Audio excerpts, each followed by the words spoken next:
മുട്ടയുടെ വെള്ള പൂർണ്ണമായ പ്രോട്ടീന്റെ സമ്പന്നമായ ഉറവിടമാണ്. അതിൽ 9 അവശ്യ അമിനോ ആസിഡുകളും അടങ്ങിയിരിക്കുന്നു. ഇത് പേശികളുടെ വളർച്ചയ്ക്കും ടിഷ്യൂ നന്നാക്കലിനും ശരീരഭാരം നിലനിർത്തുന്നതിനും അനുയോജ്യമാക്കുന്നു.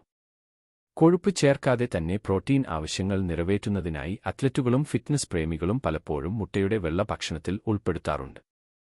ഒരു വലിയ മുട്ടയുടെ വെള്ളയിൽ ഏകദേശം 17 കലോറി അടങ്ങിയിട്ടുണ്ട്. ഫലത്തിൽ കൊഴുപ്പില്ല. ഇത് ശരീരഭാരം കുറയ്ക്കാൻ ശ്രമിക്കുന്നവർക്കും കൊഴുപ്പ് കുറഞ്ഞ ഭക്ഷണക്രമം പാലിക്കുന്നവർക്കും ഒരു മികച്ച ഓപ്ഷനാക്കി മാറ്റുന്നു. മഞ്ഞക്കരുവിൽ കാണപ്പെടുന്ന കൊളസ്ട്രോളും പൂരിത കൊഴുപ്പും ഇല്ലാതെ ഇത് പ്രോട്ടീൻ നൽകുന്നു.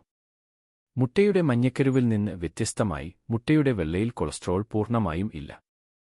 ഉയർന്ന കൊളസ്ട്രോൾ ഉള്ള വ്യക്തികൾക്കോ മുട്ടയുടെ പോഷകഗുണങ്ങൾ ആസ്വദിക്കുന്നതിനിടയിലും ഭക്ഷണത്തിലെ കൊളസ്ട്രോൾ കുറയ്ക്കാൻ ആഗ്രഹിക്കുന്നവർക്കോ ഇത് ഹൃദയത്തിന് അനുയോജ്യമായ ഒരു ഭക്ഷണ തിരഞ്ഞെടുപ്പാക്കി മാറ്റുന്നു.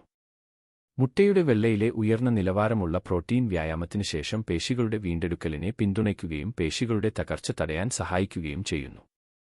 പ്രതിരോധ പരിശീലനത്തിലോ സ്പോർട്സിലോ ഏർപ്പെട്ടിരിക്കുന്ന ആളുകൾക്ക് പേശികളുടെ നന്നാക്കലിനും വളർച്ചയ്ക്കും സഹായിക്കുന്ന ഫലപ്രദമായ ഒരു വ്യായാമത്തിന് ശേഷമുള്ള ഭക്ഷണമാണ് മുട്ടയുടെ വെള്ള. മുട്ടയുടെ വെള്ളയിൽ ഹൃദയത്തിന്റെയും പേശികളുടെയും പ്രവർത്തനത്തെ പിന്തുണയ്ക്കുന്ന പൊട്ടാസ്യവും ഊർജ്ജ ഉപാപചയ പ്രവർത്തനത്തിന് സഹായിക്കുന്ന റൈബോഫ്ലേവിനും വിറ്റാമിൻ B2 അടങ്ങിയിട്ടുണ്ട്. നാഡികളുടെ ശരിയായ പ്രവർത്തനം നിലനിർത്തുന്നതിനും ഭക്ഷണത്തെ ഊർജ്ജമാക്കി മാറ്റുന്നതിനും ഈ പോഷകങ്ങൾ അത്യന്താപേക്ഷിതമാണ്. മുട്ടയുടെ വെള്ള തയ്യാറാക്കാനും വിവിധ വിഭവങ്ങളിൽ ഉൾപ്പെടുത്താനും എളുപ്പമാണ്. ഓംലെറ്റുകൾ, സ്ക്രാമ്പിൾസ് മുതൽ സ്മൂത്തികൾ, ബേക്ക് ചെയ്ത സാധനങ്ങൾ വരെ. അവ ദഹിപ്പിക്കാനും എളുപ്പമാണ്. സെൻസിറ്റീവ് വയറുള്ളവർക്ക് അല്ലെങ്കിൽ അസുഖത്തിൽ നിന്ന് മുക്തി നേടുമ്പോൾ അവ ഒരു നല്ല പ്രോട്ടീൻ ഓപ്ഷനാക്കി മാറ്റുന്നു.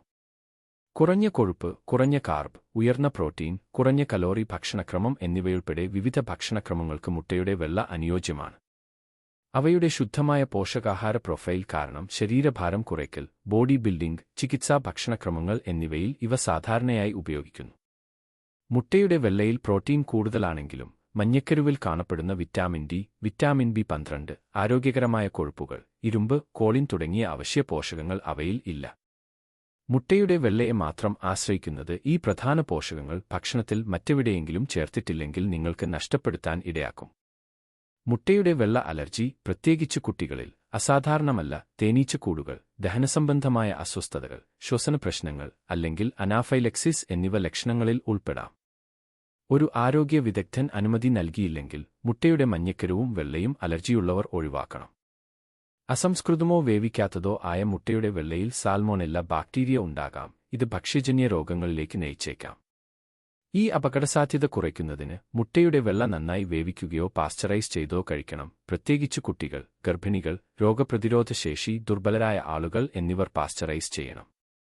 മുട്ടയുടെ വെള്ള പ്രോട്ടീൻ അടങ്ങിയതും കുറഞ്ഞ കലോറി ഭക്ഷണവുമാണ്. ഫിറ്റ്നസ്, ഹൃദയാരോഗ്യം, ഭാരം നിയന്ത്രിക്കൽ എന്നിവയ്ക്ക് അനുയോജ്യം. എന്നിരുന്നാലും മുട്ടയുടെ മുഴുവൻ പോഷക സാന്ദ്രതയും ഇവയിൽ ഇല്ല. അലർജി ബാധിതർക്ക് അല്ലെങ്കിൽ അസംസ്കൃതമായി കഴിച്ചാൽ അവയ്ക്ക് അപകടസാധ്യതകൾ സൃഷ്ടിച്ചേക്കാം. വൈവിധ്യമാർന്ന ഭക്ഷണക്രമവുമായി സന്തുലിതമാകുമ്പോൾ മുട്ടയുടെ വെള്ള വളരെ ഗുണകരവും വൈവിധ്യമാർന്നതുമായ ഒരു ഭക്ഷണ തിരഞ്ഞെടുപ്പാണ്.